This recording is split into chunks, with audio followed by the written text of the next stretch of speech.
اگر کوئی تم سے محبت لینے آئے تو اسے محبت ہی دینا، محبت سکھانے مت لگ جانا۔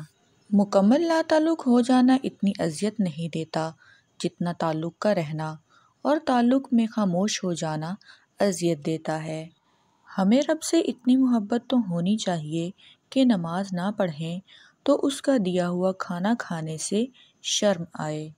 ہر حسین عورت آنکھ کے لیے جنت، دل کے لیے دوزخ اور جیب کے لیے ویرانی ہے۔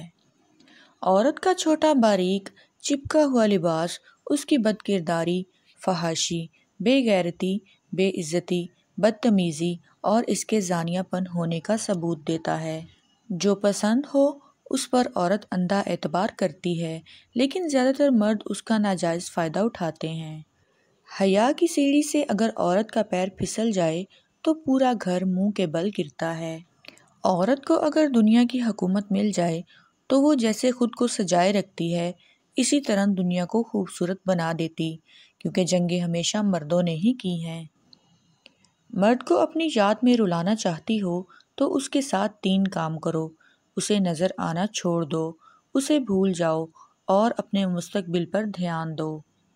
افسوس تو اس بات کا ہے کہ یہودی بالکل ویسے ہی ہیں جیسے قرآن میں ذکر ہے، مگر ہم مسلمان اس طرح نہ رہے جس طرح قرآن میں ہیں۔